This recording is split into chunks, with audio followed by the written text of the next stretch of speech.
सावन के महीने का नियम 2 लोटे जल लेकर देवादिदेव महादेव के सामने जाइए। यहाँ अशोक सुंदरी वाली जगह से दोनों धार एक साथ चढ़ाना प्रारंभ करिए और करते करते वो धार शंकर भगवान के शिवलिंग पर ले जाकर छोड़ दीजिए। ये सावन के महीने के अगर आपने मात्र 7 दिन भी लगातार अगर ये धार आपने चढ़ा ली है तो देवादिदेव महादेव की कृपा से 3-4 महीने में सूचना आपको प्राप्त हो ही जाए। आपके घर के पास में जो शिवालय है भगवान शंकर का एक छोटा सा शिवलिंग है। मानो अगर दिल से तुमने मान लिया कि ये केदारनाथ है, दिल से तुमने मान लिया कि ये महाकाल है, दिल से तुमने मान लिया कि भीमा शंकर है, दिल से तुमने मान लिया कि ये मल्लिकार्जुन है, दिल से तुमने मान लिया कि विश्वनाथ है। जिस दिन तुम्हारा मन पर जाए श्रावण के महीने में जब तुम 2 लोटा जल चढ़ाने के लिए जाओगे, श्रावण के महीने में जब तुम 2 लोटा जल चढ़ाने के लिए जाओगे और 2 लोटा जल तब तुम अपने हाथ में लेकर चढ़ाओगे, जिस दिन तुम्हारा चित्त में मन में आ जाए कि आज मैं विश्वनाथ नहीं गई हूं, मैं सावन के महीने में मैंने विश्वनाथ का दर्शन नहीं करा है, सावन के महीने में मैं काशी नहीं गई, सावन के महीने में मैं गंगा के घाट पर नहीं गई, जिस दिन सावन के महीने में तुम्हारे मन में आ जाए 2 लोटा जल लिया शंकर जी को चढ़ाते हुए अपने मन में विचार कर लिया कि मेरे विश्वनाथ मैं तुम्हारे दरवाजे तो नहीं आ सकी पर मेरे जल में अगर बल होगा तो इस जल को आप वहां से यहां आकर स्वीकार कर लोगे। वो विश्वनाथ पहला दिन लगे 2 लोटा जल चालू कर दो।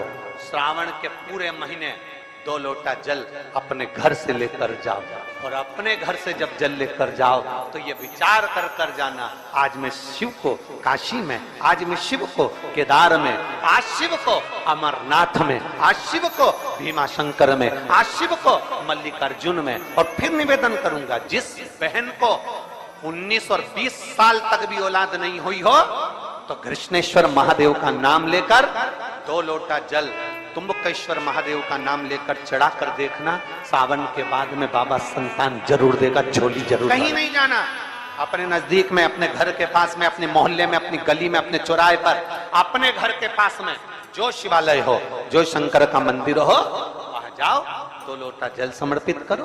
और फिर निवेदन करूंगा जल से ज्यादा जरूरी है मेरे भोलेनाथ जी के मंदिर की सफाई करना।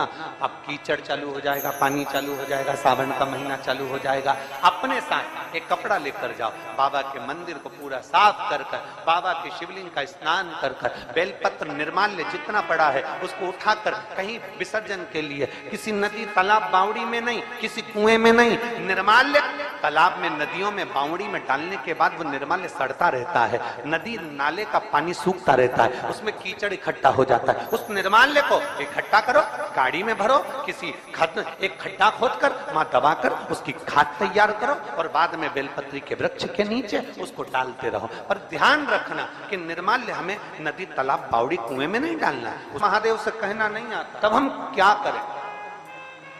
तो शिव महापुराण की कथा बड़ा सुंदर बात कहती है कि जीवन में कितनी भी तकलीफ हो, कितना भी कष्ट हो, कितना भी दुख हो, जब हम एक बेलपत्र लेकर भगवान शिव को समर्पित करने के लिए जाते हैं और दिल से, हृदय से, भाव से जब एक बेलपत्र समर्पित करते हैं और 1 लोटा जल अशोक सुंदरी पर चढ़ाने के बाद हम देवादिदेव महादेव को जब समर्पित करते हैं तो ये निश्चित है हमारे दुख, हमारी तकलीफ, हमारे कष्ट को मेरा शंभू काटता जरूर है, ये निश्चित। बोल बम का नारा है, जरा जम के, बोल बम का नारा है, सारी समस्या का हल।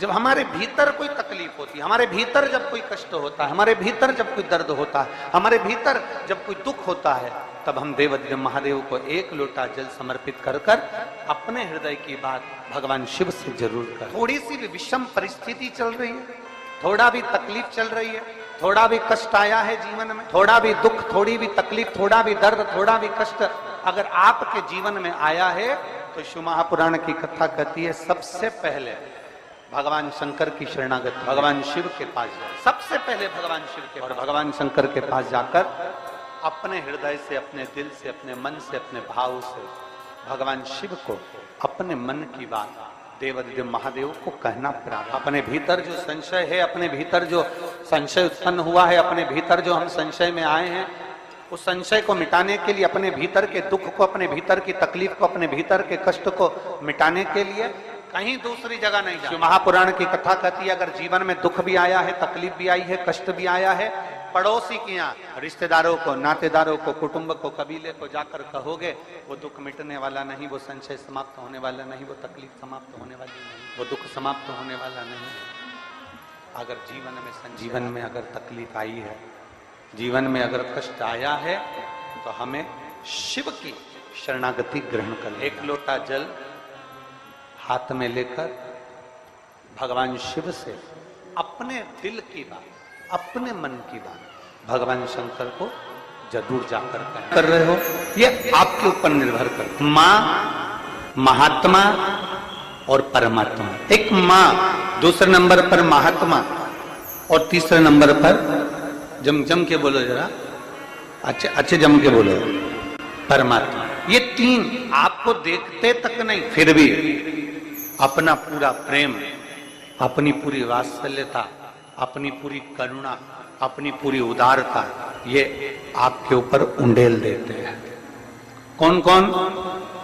जम के बोलो जरा। पहले नंबर पर, आवाज नहीं आई, जम के जरा। माँ, दूसरे नंबर पर महात्मा और तीसरे नंबर पर परमात्मा। जब बच्चा गर्भ में आता है, माँ उसको देखती नहीं, माँ ने उसको देखा नहीं। जब बच्चा गर्भ में आया, जब बच्चा गर्भ में पहुंचा, तो माँ ने उसको देखा नहीं, माँ उसको देखी नहीं। बच्चा जब गर्भ में आता है तो माँ ने उसको देखा नहीं होता है। बच्चा जब गर्भ में आता है तो माँ उसको निहारी नहीं होती है। पर माँ अपनी पूरी करुणा, अपनी पूरी उदारता, अपनी पूरी वात्सल्यता, अपना पूरा प्रेम माँ उस बच्चे को दे देती, पूरी करुणा दे दी माँ ने, पूरी ये हैं शंकर के भक्त, ओघड़दानी के भक्त, शंभू के भक्त, त्रिकालदर्शी कैलाशी के।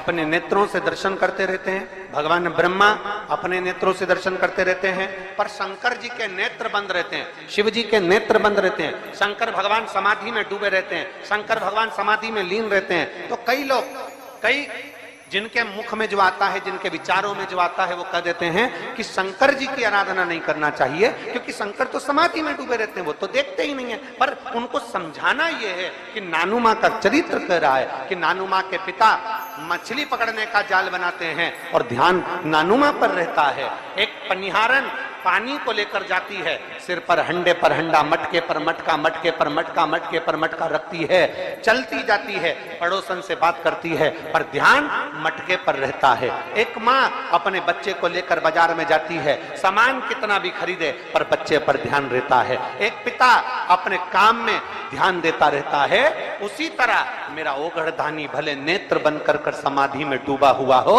पर जो एक लोटा जल चढ़ाता है, मेरे शंकर का ध्यान उस पर बना ही रहता है।